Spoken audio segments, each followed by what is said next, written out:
How would you like to learn the secrets of two Karma Club Award winners on how they have built successful online businesses from almost nowhere to now running multiple 7 and 8-figure businesses by following the simple fundamentals of life? And let's see how they have used the powerful funnel systems, processes, automation, and social media to help their business grow at a different pace.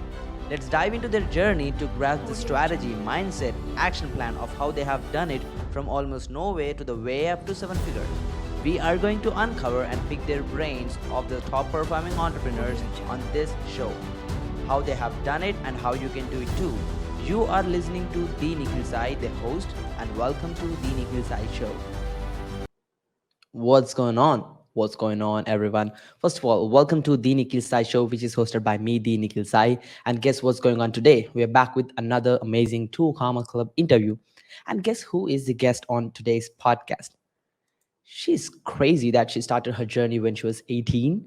And then later in 2014, she sold her first company, making millions, and became a millionaire by 21, which is crazy. Not just that, she built five companies and made exits amazingly, building fortunes. And she has been a contributor at Forbes and Entrepreneur, which is freaking crazy, and also published in major journals like the Wall Street Journal, Fox News, CBS, USA Today, you name it. She's been in this industry for 15 years, experiencing the technology, marketing, communication, and sales, and has 5 degrees, including a PhD, which is crazy. She started her career as a programmer, now turned into a data-driven content marketing executive, helping businesses scale. She has been helping enterprise-level companies work with over 500 brands, which is freaking crazy, as I mentioned, right? So guess who is coming on the podcast today? So let's not waste any time and welcome the Doctor of Marketing, who is Alexa, CEO at Marketing by Modifications. Hey, Alexa. Hello, thank you. What an intro. Absolutely. I was just blown away by looking at your stuff, by the way. So I'm pretty glad that we connected on this quick podcast today. Glad to have you today. Oh, yeah, thanks for having me. I'm happy to be here. Absolutely, Alexa. And Alexa, like a crazy journey started when you were 18 and became a millionaire 21, like a quick turnaround and helping businesses at an enterprise level, which is crazy. So, Alexa, would you mind please starting with your backstory and tell us how did you get started and how things turned out for you? Yeah. So, my family's from Cuba, so they came to America. And when they came here, they couldn't even speak the language. So they had no choice but to be entrepreneurs. So everybody in my family is an entrepreneur. My mom, my sister, my dad, my grandparents, my aunt, like everybody's entrepreneur. So I grew up seeing entrepreneurship. So I started my first business at 8, selling ice cream. By 12, I had started reselling books at the bookstore in like elementary school or middle school. Wow. I would buy the Uh-huh. most popular books, buy them out, and then resell them. I used to get into a lot of trouble, but I was always, as a kid, always an entrepreneur. And so at 18, I started my first business, which was a web and application development business, and grew it to 7 figures by 21. By 24 was an 8-figure company. And as much as I loved it and I loved doing marketing and web development, what I realized is as my company grew, my clients grew. And what I realized really at that time was it wasn't my passion. My passion was really startups and not for profit. That was really my two loves because I love philanthropy. So I had an opportunity to sell. So I sold my company in 2014 and I went to go get my PhD to teach. I entered higher education and helped a few organizations in marketing and restructuring their sales and marketing team. And I've done consulting and have done a lot of coaching, business coaching since. So, and the rest is history. So. Absolutely, and a long way ahead, right? That's pretty exciting, Alexa. Thank you so much for a quick intro. And Alexa, one of the things which I observed in you, which is not quite common when it comes to business and especially entrepreneurship and stuff like that, right? People have this misconception of like, hey, you don't need degrees and stuff like that, right? But you have 5 degrees, including a PhD, which is crazy. So we would love to know, like, what kind of impact, like this traditional education, is impacting on your business. We would love to hear that. I'm obsessed with higher education. Why I went into it for almost 8 years because I think there's power in getting a solid foundation of education. Do I think you need it? No. Do I think an undergraduate degree is really important? Absolutely. And not so much for the hard skills, but the soft skills that you learn. You learn how to communicate. You learn how to present. You learn how to right. And the biggest, most important thing to me is your collaboration with everyone else, right? So I think especially a liberal arts degree is very, very important. I was fortunate to have worked in higher ed, and that's a big reason why I have so many degrees. But for me, I think education is very, very important. But do you need it to excel? Absolutely not. I'm just a big believer in it, and just kept going back because I kept gaining so much knowledge out of every degree that I had. So. Wow. Wow, that's pretty interesting and was really on point. Like people just need to remove that misconception that hey, if you want to really be an entrepreneur, just quit your school. But hell no, don't do that. First of all, build right foundations, and then the education might help you along the way, which is freaking amazing. So Alexa, let's get into the next question. Like, how can technology and data impact marketing when it comes to enterprise level companies? It is so important. And so for me, coming from a programming background, um, it is a must, right? Because at the end of the day, there's almost sometimes too much data out there, right? So you have to really understand how technology and data work, because you can get very confused and overwhelmed and not use it at all. But at the end of the day, customers are leaving little hints everywhere of what they're looking for, and we have access to so much data that you could really tailor your message and tailor your marketing, leveraging technology to be able to do that. And then the technology piece and why that's important is because at the end of the day, you need to be working on your business, not in your business. And in order to do that, you need to be able to automate through technology. So I think that technology and data are so impactful, and sometimes we don't leverage it enough. Yeah, that's really true. Like we see huge companies who have so much data, but they don't really understand the nuances. What's the customer requirement, and they miss it. And then we see companies bombing off, right? So you need to pay attention and take the feedback and feed forward it so that you have a sustainable long-term business along with your customers, which is freaking amazing. Thank you so much for that quick answer, Alexa. So let's get to the next quick question. You've been consulting with higher level companies, right? Like including Apple, which was crazy. So we would love to know like three major mistakes, marketing mistakes, especially which most brands make. Yeah, so I would say the first is not leveraging personal brands. The last, I would say, 5 years in particular, uh, personal brands have become a really important part of every business, from a small startup all the way up to enterprise. And if you look at, for instance, Elon Musk versus Tesla, go look at Elon Musk's followers versus Tesla's. He has like 10 times the amount of followers, right? So sometimes people don't take the personal brand serious. And so I know for me, even when I was working at organizations, I always worked on my personal brand, because it's so important to have your own brand, your own voice, your own message. And you take that with you everywhere. But at the end of the day, building personal brands in your Mhm. organization will help propel your organization. And I've been asked the question of, well, aren't you worried building the personal brands of people within your organization?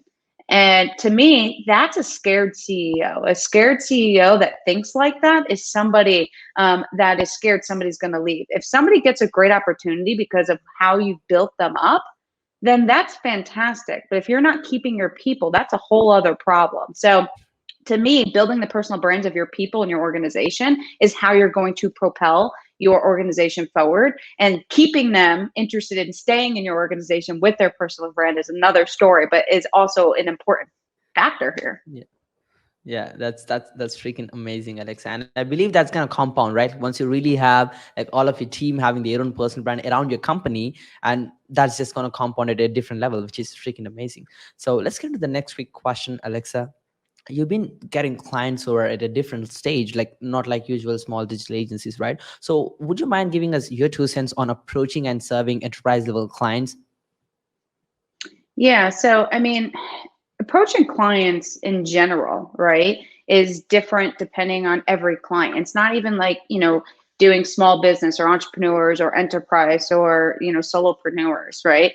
Every client is different. And so one of the most important pieces to me is the onboarding piece. And so sometimes we think getting the client, we're done. It's the end of the rope. But honestly, what I think is it's just beginning. And the onboarding piece of bringing a new client on is just as important, if not more important, than the actual sale. Because onboarding them in the beginning and making sure the expectations are clear, making sure that everybody has the assets they need, making sure the next steps, and everybody is clear on how to communicate, because some of the biggest projects that are going to fail are because you don't know how to communicate to one another, right? And you don't understand and are on the same page of the expectations of the project, right? So the onboarding piece is so important to make sure everybody's on the same page. So in my opinion, how I have built my organizations in the past, is through networking and through referrals. And it was very much through people being happy with my service and then referring me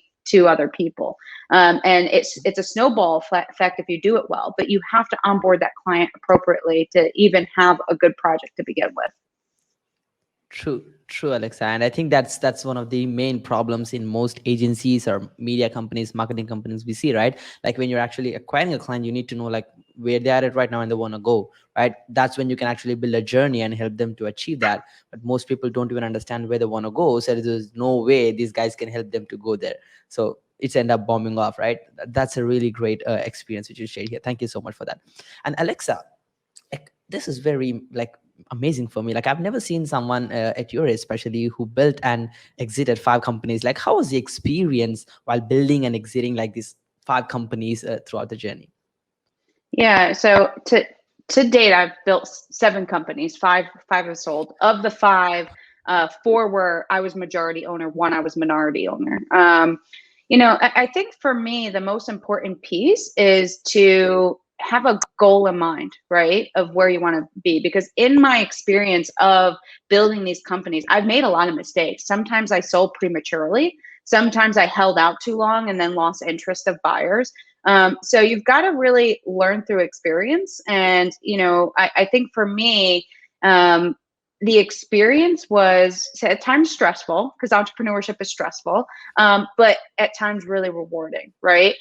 There's times where I celebrated a win of an exit before I had contract signed and then it fell through, right? So you don't want to get too excited before the win, but you also Mm-hmm. want to stay humble throughout the process and build relationships. People always ask, how did you do this? Relationships. That's it. Everything in my success has been relationships. True. So yeah, like I think that's the number one key feature which who entrepreneur needs. Like once they learn how to build real relationship, I think that's gonna compound and help like with all the solutions required and all the learnings they can leverage from experienced people better than them so that they can shortcut the learning curve, which is freaking awesome. And Alexa, like while you're building a company, it almost feels like you're actually building a child. Like that's like an emotional thing which entrepreneurs have while they're building the companies, right? And you have been exiting so many companies. Like what's your take on this, specifically talking about like people who think about like their companies as their childs, and like what is your take on that part? Can you repeat that last piece? That So last yeah, I piece of was that just question? asking, a lot of entrepreneurs, especially when they're building companies, they think that they're literally like their child, right? So while they're actually exiting, like they have a different psychology. So what do you think about that? Like what's your take on that? Yeah, it really is, because you have to nurture it, right? And you have to care for it and you have to be thinking about it all the time. And that's the thing. That's why entrepreneurship isn't for everybody, right? And I think when I sold my business in 2014 and entered higher ed, that was a large part of why I did it, because I was exhausted. It was 5 straight years, almost 6 years, essentially, of working nonstop. It was all day, every day, and it was True. exhausting. And sometimes I think back, I'm like, oh, it was kind of like a cop out in a way, but for me, I learned a lot through that experience, right? And I learned that you deserve to do what you love and that you're passionate. My passion is teaching and coaching and giving back and higher education and helping build organizations. That's my passion and my love. And I learned that through that experience. But if you want to grow a company to 7, 8, 9 figures, absolutely you have to treat it like a kid, like your baby. Yeah, true. Like that's pretty amazing, Alexa. Like if they don't have that type of love and relationship with your company, you cannot grow it in a real impactfulness. That's pretty awesome. So let's get to the next quick question, Alexa. You've been doing so much stuff. Started when you were 18 and till now, and helping hundreds of companies, managing big teams and managing high level marketing budgets and all. So I wonder, like, what kind of tools and systems and processes you use inside your business to manage project, clients, coaching, consulting, and your productivity overall? Yeah. So the tools right now, that are really important is having a CRM. And there's a lot of them out there, Salesforce, Monday, so many different tools out there. So you've got to really assess what's best for you. I love Monday personally because it really allows you to customize. I really do like Salesforce too. Salesforce is good because you can customize it, but it's expensive. So I would not recommend unless it's like an enterprise level client. I think scheduling is incredibly important, and having like some sort of scheduling app like Calendarly or Quiddity or one of those tools. ClickFunnels, I mean, clearly, there's so many different tools out there, but I think ClickFunnels is incredibly important. Having some sort of technology to create groups is really, really important as well. Wow, that's pretty amazing. Thank you so much for a quick list on the top-notch tools you've been using in your business. That's really helpful. So Alexa, let's get into your routine. Like, you've been building so many companies and trying to do it successfully with your full potential, right? So we'd love to hear more about like your daily routine for all the success you have been achieving. So do you have Yeah, any so scheduled I routines? have a very set routine. It's so important to have a very set routine and schedule, because otherwise it's really difficult for you to get done what you got to get done. And having a productive day is very important. And part of my routine is making sure I'm eating healthy and I'm working out. Really important, but also making sure I spend time with my family and do things that I love. Because if you work 20 hours a day and you don't actually have fun doing other things, and you're just going to hate entrepreneurship, right? So absolutely, it's very, very important. Yeah, that's pretty exciting, and we see people implode like when they don't have any breaks in between, or like not a clear goal on what they're working on, right? That's pretty amazing. That's exciting, Alexa. So let's get to the next quick question. I know you're not too old right now, but what would be a suggestion to a 20-year-old you or someone who's just getting started in business? Get a coach sooner. I think if I could speak to myself when I was 20, I would hire a coach to help me, because I probably would have made different decisions. I don't regret my decisions, but I definitely would have hired a coach. Wow, that's really important, right? You want someone to handhold you, who has way more knowledge and experience than you in business. That's really important. So let's get into the next quick question, Alexa. Like, what's your life's biggest achievement so far, and any next bigger goals along the journey? I would say my PhD was a really major accomplishment. I've mentioned several times I love higher ed and I love education. So I was really proud of that, and it is really hard. And before it, I said nobody's going to call me doctor. After I was done, after 4 or 5 years of my life, I said everybody call me doctor, because that was really hard. Bigger goal, I just want to make an impact in the world. I love mentoring. It's one of my most passionate things. I mentor high school, college kids, and it's something I'm really passionate about.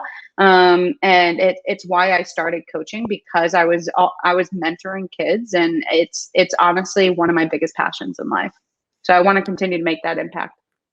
Wow, that's really exciting. Like, you're impacting people, and like especially kids who are in their higher education. Like, you're showing them what's possible through your story, which is freaking amazing, Alexa. That's inspirational. Thank you so much for that. We hope you reach 10 million students pretty soon through your journey. That's exciting. Thank you.